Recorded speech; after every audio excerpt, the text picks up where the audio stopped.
Hello, welcome to the fifth lecture, the fifth unit, or the first lecture of the fifth unit, that is on the modern survey. In this first lecture, we will be studying about the remote sensing. We'll be studying about the remote sensing. So, what we're going to study today, we'll see. Right? We are going to study, or we are going to understand what is remote sensing is, and then basic principles of remote sensing. Next is what are the applications of it, right? So this actually is a huge chapter, but for you it is very small, very introductory. Just understand the basics, okay, and it's very easy to understand.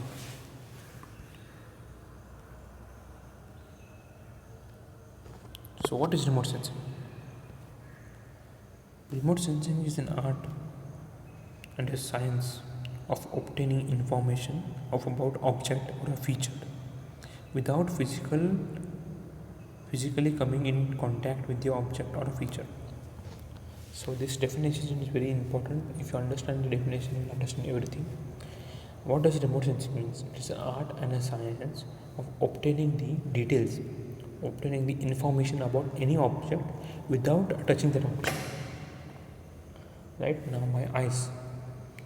If I look at a tree, right, my eyes are like a remote sensing instrument, because at a distance from me of around say 2 meters or 3 meters, right, I am viewing the tree and I am able to see the color, what type of tree it is, whether there are fruits or not, right, which type of flowers it is growing, which tree it is. All those things we are able to understand by seeing it, and I am also able to understand whether the tree is healthy or not, right? If I see a tree, right, all these things are the information about that tree, which type of tree it is, what is its name, right, what flowers or what fruits it gives, whether it is evergreen tree or whether it is not evergreen tree, whether it is looking healthier from outside or not, that we can get the information, right? So my eyes is also an example of remote sensing, because I am not touching the tree, just by viewing it without any physical contact, right, I am able to get the information whatever I can get.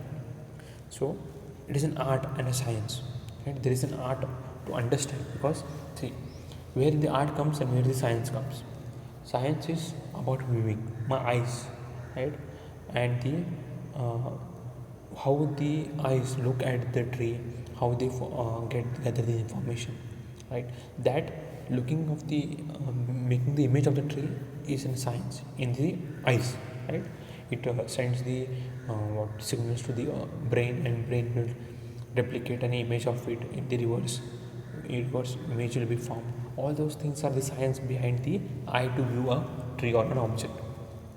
So now where comes the art? Now, once you view the object, you have to analyze, you have to process that, because every person will not process or analyze the object same as what I say. If in front of you there is a glass of half water, right? So what will the person will do? The person who is seeing, he might see it as everybody is seeing, there is a science. He is able to see through his eyes, that is a science. But if he says the glass is half empty, right, that is his art of analyzing that object, that is the glass filled with water. But when I see the object, I will say that the object is half filled. So this is an art. It depends upon the person to person how he analyzes the object, right? You understanding what I am saying? Now, remote sensing is nothing but it is an art and science of information, gathering the information of an object or a feature. It might be any feature or it might be any object, right? Without coming in physical contact with, without touching it. If you can gather the information, then that is remote sensing. The best example is your eyes. Eyes are the one of the type of remote sensors who can gather the information without coming in contact with it. If we touch it, we will get extra information, but in some conditions we can't, every time we will not be able to touch the object and get the information, right? So if you want to gather the information about the oceans, if you want to gather the information about the land, because ocean is very big, lands are very are a larger mass, so we can't gather the information by every time touching it everywhere, right? So it becomes very difficult. So for that we have come up with the branch of science which deals with remote sensing, mostly the branch of civil engineering, you can say, right? You understood what is remote sensing, right? I have given you the example. It is the best example to understand, to make you understand, right? Remote sensing for earth resource involves two basic processes: data acquisition process and analyzing the data. So first, to understand, to get to know what it is, we have to gather the information first. Once we gather that information, we have to process it so that it becomes visible to us, right? Once it is visible to us, then we have to analyze it. Analyze means what? We have to understand it, how it is, what it is doing, how it affects, what are the things in it. So all those things comes under the analysis, right? Remote sensing is developed as a discipline in last 2 decades, means 20 years. In last 2 decades only this topic called remote sensing has come up, and this technique is changing rapidly day by day with a wide area of applications. And also today remote sensing itself is one of the area of specializations in civil engineering. So if you are interested in remote sensing, right, you can do MTech and PhDs in remote sensing, right? So it is a specialized branch of civil engineering, right? You understood what is remote sensing, right? So how it started, how all this remote sensing term started, right? It was during the World War I, where during the wars we wanted to know, right? Enemy countries wanted to know about the enemy country. The country wanted to know about the enemy countries, how many people are there in the base, how many guns are there, how many aircrafts are there. So to know about each other's strategies and their important base points, what they did is they sent an pigeon with a camera on its leg, right? I will show that image to you, right? They sent an pigeon with a camera on it, so that from the aerial view, from the air, it would capture the photos, right? And it would come back with the images. So see, now pigeon will go into the air and it will capture the cameras. As it captures and brings back the images, we'll come to know that is part of gathering the information. Once gathering is done, the images are being produced, photographs are being taken out, printed out. That is called processing. It was in the photographs, it was negative photos, right? If you are seeing the previous old cameras, negative film would come out. So to convert that into a real image, the processing was required. So once you process it and get a photograph of it, black and white or color photograph that time in 1916, 1912, right? So at that time, so once you get the photograph, right, then you analyze it. How many people are there? How many troops are there? What are their power, strengths? What are their weaknesses? So all those things you would study. So that is where it started, right? It was a main point where it started all of, to understand it. So you can see here pigeon World War I, right? It has a camera here, right? It would be sent by the people around the country people to the enemy countries, because and no one would guess whether the animal has a camera on it, because this camera is very small, right? And always on the sky there would be birds growing, so no one would get doubt of it. So they sent the pigeon to get the information. So gathering the information without coming into physical contact, same thing it did. So that is what remote sensing is. Once we gathered the information, it was the first part of your remote sensing. Second was processing it to get the original photographs, then analyzing it, right? What are the things are there in that, right? The first step towards the modern remote sensing was started during the capturing photo in 1862. Right? It was started, but it took its major major popularity in World War One, and this is about the World War One. The initial photograph of the Earth while still being on Earth, man always tried to reach greater heights from the tree tops, mountains, platforms, and so on. Balloon was the first elevated platform where the photographs of the Earth from the elevated platform. Balloons means what? I will show you the image. The first aerial photograph from the plane was taken by Wilbur Wright in Italy in 1909.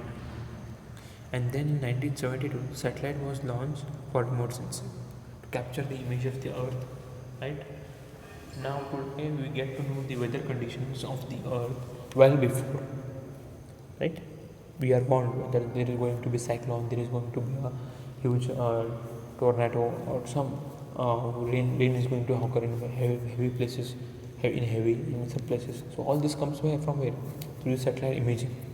So the satellite captures the image, sends it to the ground stations, where the signals are being processed. So those signals are radio signals.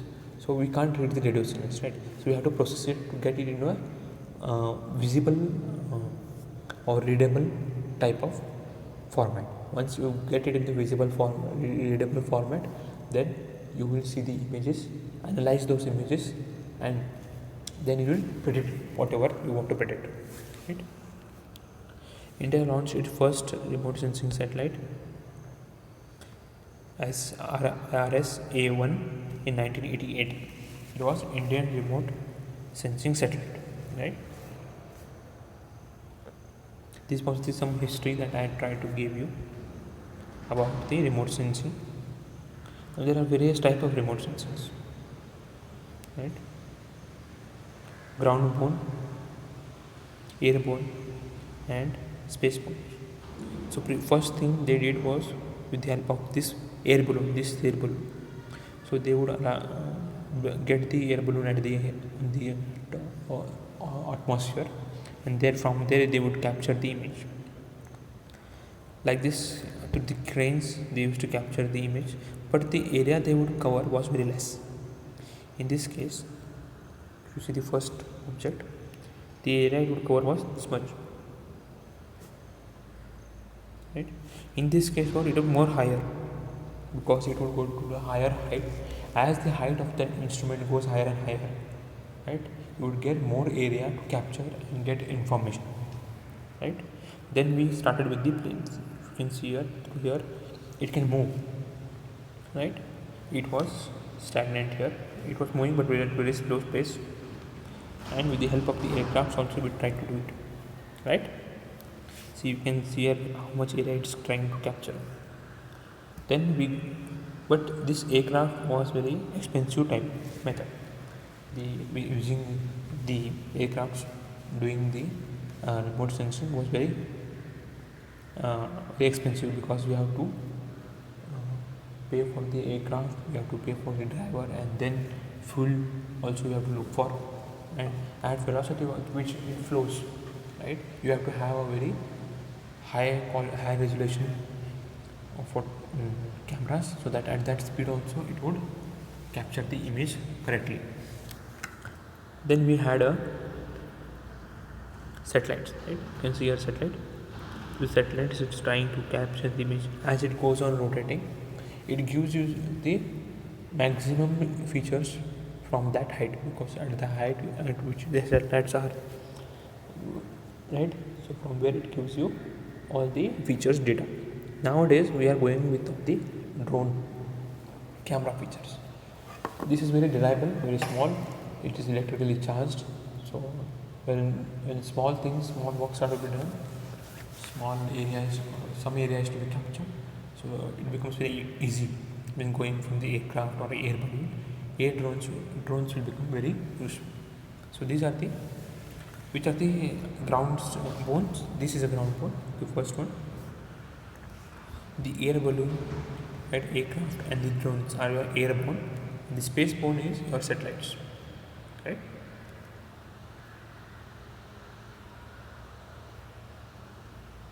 Components of remote sensing. So how does this remote sensing work? Right? it has some components. There is a target or an object or a feature of whose you want the information, right? You want the information of a land piece. So you send a drone from where it captures the image of it, and you get the how the ground looks and its area, right? Length and breadth of that area of that land you can calculate through that image. So that land is a target, right? There is a drone with a camera. The camera has some sensors, right? It will capture the image. So that is called as sensors. The cameras, it will not be every time be camera. It will sometimes be infrared images. It might be some, right? It might be ultraviolet rays, or it might be infrared rays. Thermal imaging also can be taken into considerations. So those are the sensors, right? And you have an energy source. See, to give you an example, if I take to the previous example of a tree, if my eyes want to see the image or want to see the tree, then there should be a light falling over it, right? If the light is falling over the tree, that tree will reflect those lights, and that light will go into our eyes. So then only we will be able to see that tree. Whether you are able to see the tree in the night, if I make it whole dark without moon, without stars, okay, you go into a dark room, you will not able to find a piece of paper also, right, in a dark room. So that energy source is required so that we are able to visible. So if we are not producing that energy to see, if our eyes were able to see in the dark nights, so we are producing the energy to view the object. So that type of is called as active. But you are dependent on some other energy source. The sun is our source, energy source, right? From where we are able to see the object. Without sun, there is no light, so we can't be able to see. So then it is called as passive type, right? The active types are those who has his own energy through which he can see, right? Satellites, it has its own energy, or sometimes some satellites are dependent on the sunlight. So it depends upon the type of satellites or type of instrument that I want to use. So you have three things. First is your target. Second is the sensor who will capture or collect the data, and the source to collect the data. Some energy that is required to collect the data, right? Some energy is required. So that energy is the source. And you have an electromagnetic radiation here, right? Your electromagnetic radiations. As the energy or the electromagnetic radiation, you can say, the sun is sending the electromagnetic radiations, right? The light that you can see, that is an electromagnetic radiation. So all together we call it as electromagnetic radiations, because in that only the visible light comes. It might be gamma rays. It is not only sending light that is visible to our eyes, it is also sending infrared rays, it is also sending the radio waves, microwaves, it is also sending the gamma rays, right? It is also sending ultraviolet rays, right? So all these rays have been sent, but we are able to only see the visible light, right? The rainbows that we see, that colors are only visible to us, so we say it's light, but in overall cases we say it is an electromagnetic radiation. So what happens is the energy source will send the electromagnetic radiations, right? Once it hits the target, it will reflect, right, on the sensors. Then sensors will capture those images or data. If it is passive, if it's active, then that no need a requirement of energy source. It on its own it can capture. But if it is a passive, in this case it is a passive type, so understand. So it will capture the image.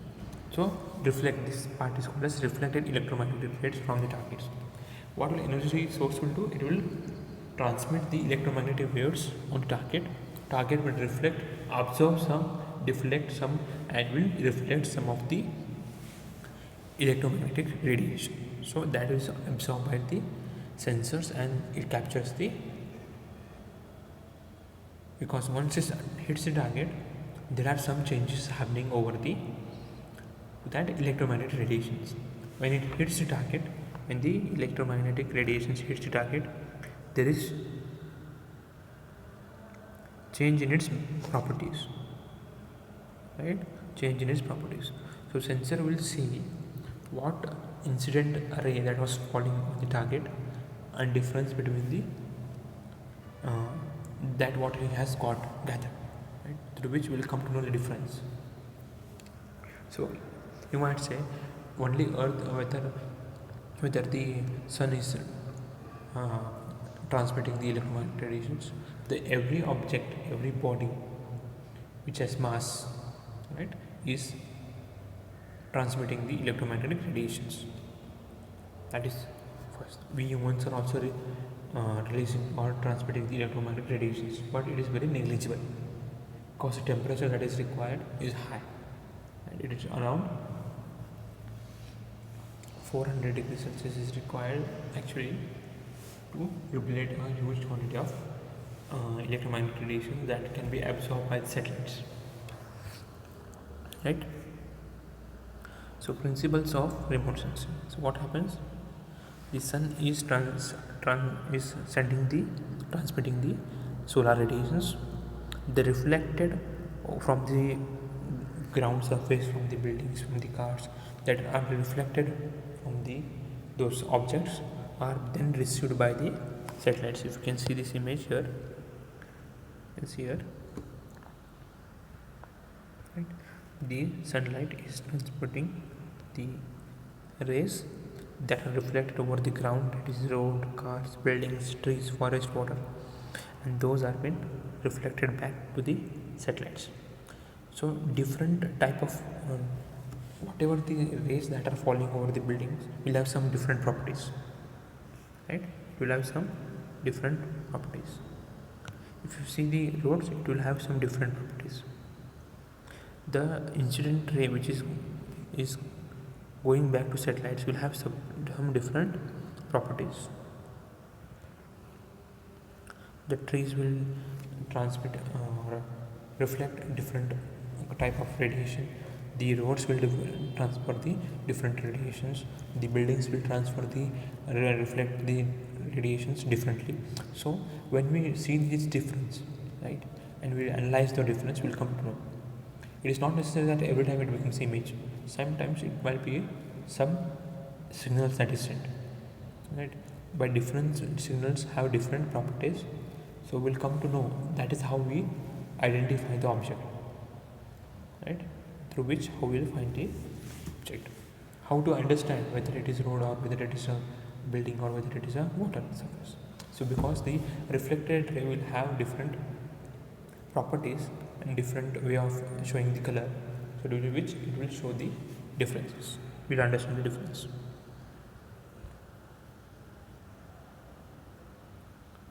So what I explained to you, that is there in this explaining paragraph. Right. The applications of remote sensing. Where you are going to use this remote sensing? Very important. Remote sensing data is useful for obtaining updates, the land use patterns of larger area for a given time, and also to monitor the change that occurs from time to time, right? And updating the road maps. Right? If you have seen the Google Maps, it is all remote sensing, right? From the satellites, you are getting the images that is been shown on your Google Maps. Updating the road maps, also our conditions, wetland declinations. Information is used by the regional planner and administration to frame the policy matters and all around the. This is used to calculate the data about the land, right? About weather forecasting. As I said, I give an example. Remote sensing is extensively used in the India for weather forecasting to warn the people about the impending cyclones. It is used to study the deforestation, degradation of the fertile lands, pollutions in the atmospheres, right? So this is all studied. There is more. You might see that the ISRO will predict that there is a lot of deforestation is happening or reforestation is happening. NASA says there is a lot of pollution is happening in India. So all this data, where it gets from? It gets from the satellites, right? Study of natural hazards. Remote sensing is used to study the damages of earthquakes, volcanoes, landslides, right, floods, melting ice polar caps. So all these have been predicted. You say that the temperature is increasing every year by 2 degrees, right? So how that it comes to know? It is all through the satellites. Right? Exploration of resources. Now they say there is a huge ore of oil, or there is a huge ore of gold below the earth's surface. How that satellite is able to understand? So it has some high features and sensors which will search for those uh, you can say evidences to find out those resources, right? Minerals that you want to find out. Locating the fossil fuel deposits, minerals. Once you identify it, then the coring and exploring of the work is done. So this was the brief explanation about the what is remote sensing is, right? There is a lot to in that. How do you differentiate? How do you identify the materials? How the processing is done? So all those things are very deep. But for your syllabus, this much is there. Just for concentrate on the principles of the remote sensing, how the remote sensing works. That is very important, and definition is very much important. This is for all today.